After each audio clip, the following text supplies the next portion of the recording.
Hi everyone, it's Katrina. Number 10. The search for alien life. Over the years, NASA has come up with a lot of ways to search for extraterrestrial life.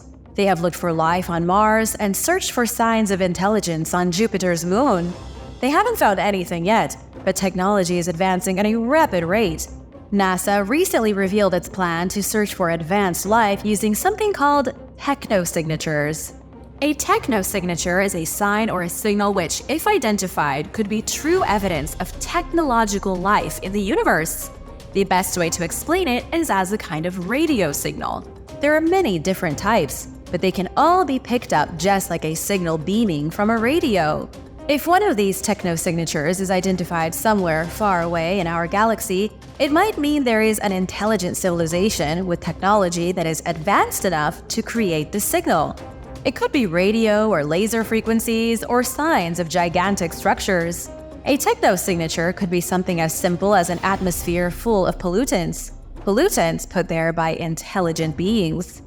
But what are the chances it really works? In 1961, astronomer Frank Drake came up with a formula to estimate potential intelligent civilizations in our own galaxy. It became known as the Drake equation. If it's to be believed, there are at least 10,000 civilizations spread throughout the galaxy. It's only an estimate, and none of these civilizations have been found, but they might be out there. In 1977, scientists at Ohio State University picked up a narrow-band radio signal from the direction of the constellation Sagittarius. This was the first real technosignature. The signal sequence lasted for a full 72 seconds, and it's never been picked up again. To this day, nobody knows the origin of the signal. Many believe it to be the strongest evidence scientists have of an alien civilization broadcasting radio transmissions. And now for number 9. But first, it's shout-out time! Big thank you to Ice Queen to you for your generous super thanks. Be sure to subscribe if you haven't already to join the Origins Explained family. Number 9. What happened to clones? Human cloning captured the attention of the world in the 1960s as scientific endeavors became more and more realized. Space was now a viable destination, so why couldn't people make their own clones in the near future? All throughout the late 1960s, geneticists and biotechnicians debated with each other over the ethics of human cloning. But there wasn't much scientific work done until 1996, when a sheep named Dolly was successfully cloned. If a sheep can be cloned, you best bet a human can be cloned too. The very first hybrid human clone came into existence in November 1998. A nucleus was taken from the leg cell of a human man and inserted into a cow's egg. That sounds like Frankenstein science, but it really worked to create an embryo. But scientists destroyed it after 12 days. By this point, scientists had realized human cloning was very possible. Then came the blanket laws forbidding human clones. This is where the conspiracy theories start to seem less conspiracy-like. Almost in concert, major nations all across the world banned human cloning. Australia, Argentina, France, Russia, the UK, and the US. Human cloning is essentially restricted across the globe. But why is that? It's a question nobody seems interested in answering, at least publicly. No one really talks about it at all, probably because it's a terrible, scary idea. In 2013, Shaukat Mitalipov, an American biologist who worked at the Center for Embryonic Cell and Gene Therapy, developed a protocol for cloning human cells while keeping all mitochondrial DNA identical. In 2018, the first primate was successfully cloned. The hardcore truth is that if scientists can clone primates, they can definitely clone humans. And if humans can be cloned, it's not that outrageous to imagine a laboratory somewhere could be growing thousands of clones in vats. The really strange part is that nobody is talking about cloning anymore. The subject has just kind of gone away, even though it's a viable science that could theoretically be producing an unlimited labor force or an endless number of soldiers. What would you do if you found out you had a clone? Hi guys! Excuse the brief interruption, but I just wanted to let you all know that we are now on Spotify. Origins Explained is now available on the free Spotify app and Spotify.com, so you have even more ways to join us. Listen and follow along for new episodes every week. Check out the link in the description box and be sure to share with your friends, your family, your mom, your teacher, your neighbor. You get it. See you there. Number 8. Aliens in Ohio. There is a secret military installation in Ohio. The installation contains the remains of the aliens that crashed their ship near Roswell, New Mexico in 1947. At least that's according to retired Air Force engineer Raymond Zymanski. He claims he worked at the base for 39 years and heard of the alien bodies kept there. Raymond also recently came out and said the Air Force Base in Ohio isn't the only one filled with alien paraphernalia. There are other bases across the US that hold pieces of alien technology. How reliable is Raymond's information? He worked as a senior scientist and engineer at the Wright-Patterson Air Force Base in Dayton for almost 4 decades. After he left, he went on to write multiple books in an attempt to reveal the secrets of aliens in the United States. He is largely regarded as the first one who broke rank to publicly disclose the secrets of the military and aliens. According to Raymond, the alien bodies from the Roswell incident were taken to the base in Ohio, then stashed in underground tunnels and inspected by scientists. The base was also home to the Foreign Technology Division, which housed Project Blue Book. This was the official UFO investigation project undertaken by the Air Force between 1952 and 1969. Project Blue Book was a real thing. It isn't a conspiracy theory. It's important to note that Raymond never saw the aliens with his own eyes. It was one of his mentors at the base who described the tunnels and the secret rooms underneath where the dead aliens are kept. But over his years at the base, he never heard anyone actively denying the existence of the aliens. It is an extraordinarily well-kept secret. It's something most officials at the base accept as a reality. The reason more people aren't breaking the silence is that nobody's allowed to see the bodies or the technology outside a small group of selected individuals. What do you think about all this? Let me know in the comments. Number 7. The Lazarus Project. Is it possible to reverse death? That's what scientists at Tomorrow Biostasis are currently trying to do. Tomorrow Biostasis is a startup company based in Germany with a waiting list in the hundreds. The company specializes in what they call a standby ambulance service. As soon as a person on their list dies, they go straight to the place of death. Scientists take the person's body and bring it back to their laboratory. Then at the lab, they put the body and the brain into stasis. These people are kept cryogenically frozen until a time when science has progressed enough to bring them back to life. At least that's the plan. It might sound like mad science, but co-founder Emil Kendziora believes it could be the future. Many people are having their brains cryogenically preserved after death, foregoing the body. Why? It's because they believe that in the future, their brains can be transferred into a 3D printed body. The idea is that death will be like a nap, and then they will wake up far in the future in a robotic shell. The bodies are currently being transported to Switzerland, where they are put into extremely long-term storage at the European Biostasis Foundation. The only way the company is getting away with this legally is that the bodies are considered donations to science. Each corpse is put in an insulated tank with liquid nitrogen, in which the temperature is minus 320.8 degrees Fahrenheit. Scientists currently have no problem preserving human specimens. It's easy to keep a brain and its tissue and cells frozen, but scientists have yet to figure out how to bring it back. And that's something that could take centuries. Would you like to sign up to donate your body to Tomorrow Biostasis? Let me know in the comments and hit subscribe while you're at it. Number 6. The Secret Space Force. Unbeknownst to the people of America, there was a secret space force in the 1980s. The space program that landed a man on the moon in July 20th, 1969, was rapidly defunded afterward. But just a few years later, the Department of Defense came up with its own space program to train military astronauts. The secret endeavor was named the Manned Spaceflight Engineer Program. The Pentagon put an insane amount of money into the program throughout the late 1970s and early 1980s. It was done at a spaceport in California, costing the government about $3.3 billion. 32 men were selected in secret from the U.S. Air Force. They were taken to the covert spaceport and trained as astronauts. This was completely independent of NASA. The two organizations were not connected in the slightest. For the military's astronauts, they were trained how to do things like deploy classified payloads and conduct secret activities while in orbit. There was a brief period in time when the Department of Defense planned to send more men into space every year than NASA.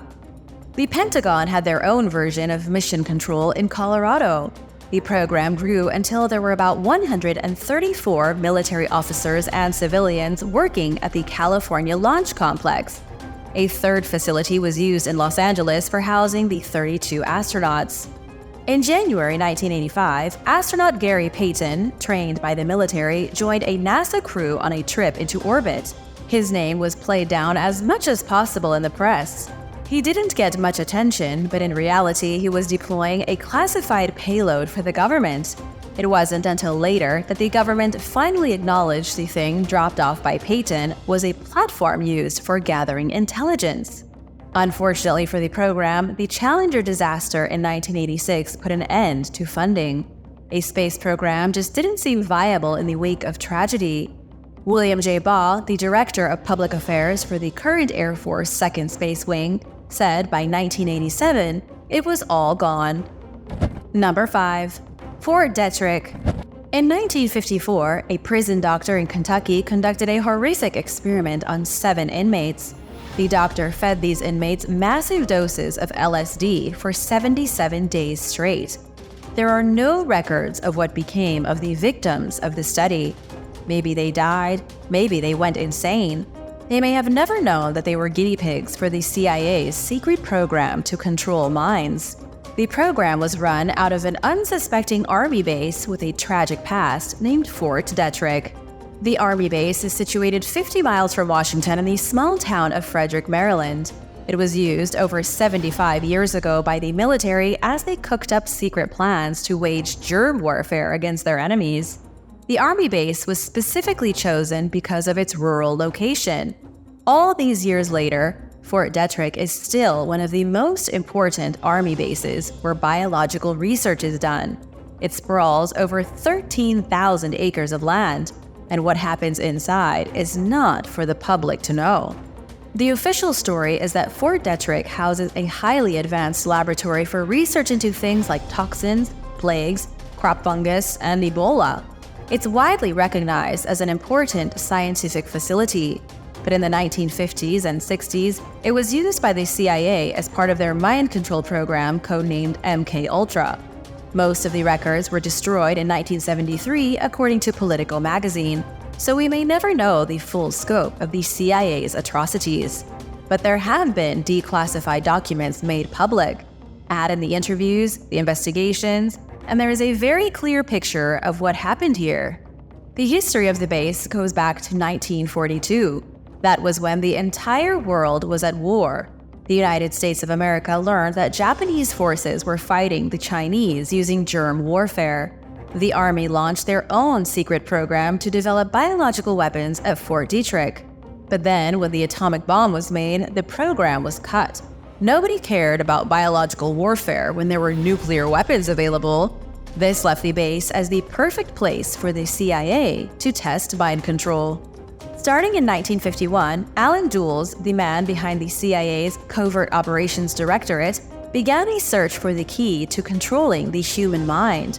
Horrific experiments continued in the dark recesses of the base, and so did the creation of biological weapons. This went on until 1970, when President Richard Nixon ordered all government agencies to destroy any remaining biological toxins. Number 4. Soviets in space. On October 4, 1957, the Soviet Union launched Sputnik 1. It was an ugly metal sphere with some antenna trailing out behind it, about the size of a beach ball. It was a huge success, and the beginning of the space race. Americans were horrified that the communists were succeeding in reaching space while they were sitting around doing nothing. In January the next year, the Americans countered with Explorer 1, their own fancy satellite. As the Soviets and the Americans battled for space supremacy, secrecy was key. But nobody handled secrecy quite like the Soviets. They denied their own programs, shied away from failures, and kept their cards close to their chest. It wasn't until the collapse of the Soviet Union in 1991 that the world learned about their secret space programs. Soviet scientists covered up a lot of stuff in the 1950s and 60s, such as the death of cosmonauts. Prior to Yuri Gagarin's epic adventure into space on April 12, 1961, there were other astronauts who died trying to get there. The most notable of which was Valentin Bondarenko, who accidentally set himself on fire in 1961 during a training exercise. Russia didn't acknowledge his death until 1986. The Soviet Union was also eager to develop weapons that they could use in space. They developed the R-23M Kartek. It was a space cannon that could fire up to 5,000 rounds per minute at an extreme velocity of 1,500 miles per hour. Even though international law prohibits space being turned into a militarized zone, the Soviets secretly mounted one of their space guns onto the Almaz 2 station after it launched in 1974. They even test-fired it in January 1975. Number 3. Child slaves on Mars. Robert David Steele is considered by the general public to have been a conspiracy theory crazy person, but he was also an American CIA officer, a man who presumably had access to extremely confidential information most people never get to see.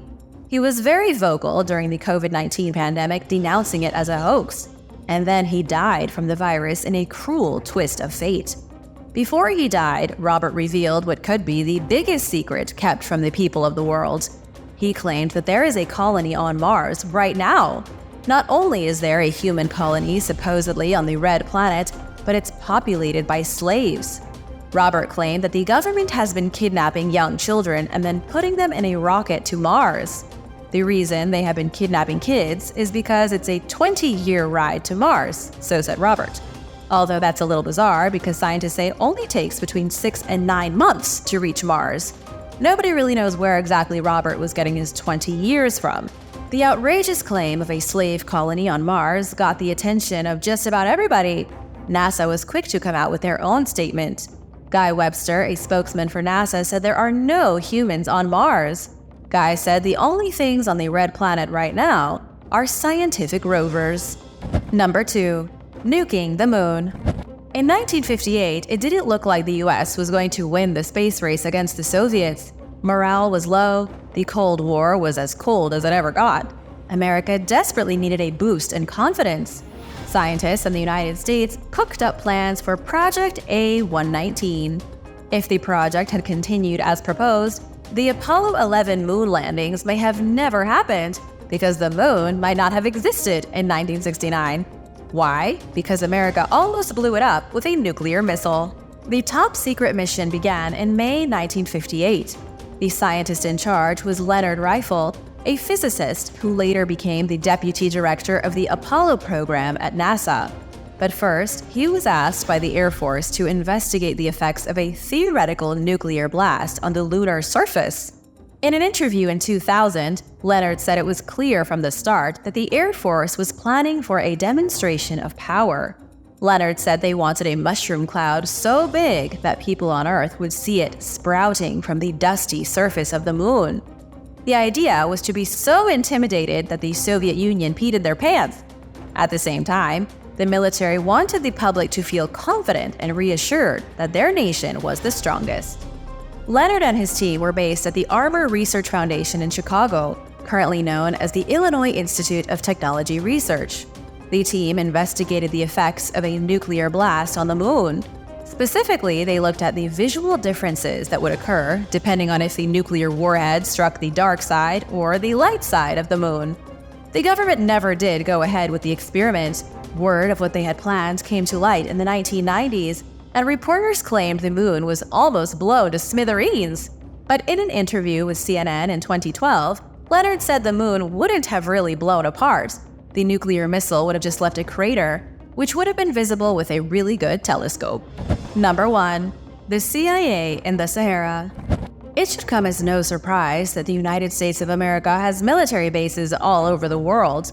There are US personnel everywhere, including in the remote Sahara Desert. Ever since 9/11, the US military has been building outposts across Africa. Military documents were recently obtained by reporters showing over 29 so-called surveillance bases. These bases are spread through 15 countries or territories on the African continent. One of the strangest is in the middle of the Sahara Desert, and it appears to be growing. According to the New York Times, the CIA has been conducting surveillance flights from a base in Niger's Sahara Desert. The installation almost looks like the ruin of a lost city when seen from satellite photos. It's little more than an airstrip and some small buildings. But what is hiding underneath it? That's the real question, since these satellite images most likely don't show the entirety of the base here. It's been growing since 2018, steadily getting bigger as the CIA puts more money in to expand the base. The CIA, operating from a covert base in the Sahara Desert, has spun plenty of conspiracy theories. Some investigators have suggested the CIA is hiding evidence of an extremely advanced civilization that once lived in this part of the world's greatest sand desert. But nobody really knows what the CIA is up to. Satellite images show MQ-9 Reaper drones and a U-28A. The U-28A is a support aircraft for Special Operation Forces. It could be a perfectly normal military outpost. Then again, it could be connected to the CIA's Project Magnet from 1969. That was when the US government started mapping magnetic anomalies in northern Africa. They were supposedly interested in the geological structure known as the Eye of the Sahara. But there is no available information for what the CIA may have found that made them take such an extreme interest in the desert. Thanks for watching! What crazy scientific experiments do you think the government is doing right now that nobody knows about? Let me know your theories in the comments. Be sure to subscribe, and I'll see you next time!